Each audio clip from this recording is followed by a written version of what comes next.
The peasant, the fisherman, the student, and the soldier, every home in the village and the city became a guerrilla fortress in Bangladesh. The time had come for a final reckoning.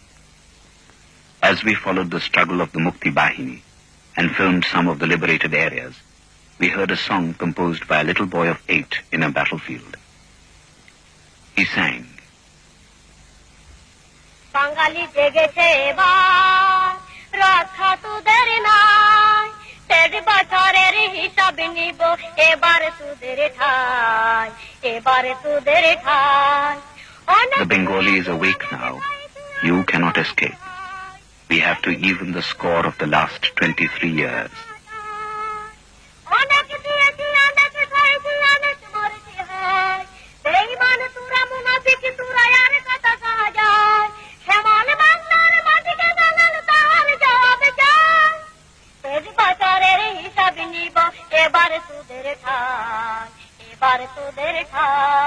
বাঙালি জেগেছে এবার রক্ষা তোদের নাই তেজ বছরের হিসাব নিব এবারে তোদের ঠাই এবার তোদের ঠাই বুলেটে গুলিতে কথা শোনা মানে ককালে গিয়েছে যে ঝরে মা বাপের চোখ অন্ধ আজকে কাঁদিয়া ছেলের তরে বুলেটে গুলিতে কথা শোনা মানে ককালে গিয়েছে যে ঝরে মা বাপের চোখ অন্ধ আজকে কাঁদিয়া ছেলের তরে বাঁশের লাঠি রাধাতে তোদের ভুল নেই উড়াবো কষায়ের ছুরিতে ফাড়িব মুড়ি করব না বয়লাস বাঁশের লাঠি রাধাতে তোদের ভুল নেই উড়াবো কষায়ের ছুরিতে ফাড়িব মুড়ি করব না বয়লাস বাংলা স্বাধীন করতে মোরা জানছি বাবিকা তেজ বছরের হিসাব নিব এবার তোদের ঠাই এবার তোদের ঠাই বাঙালি জেগেছে এবার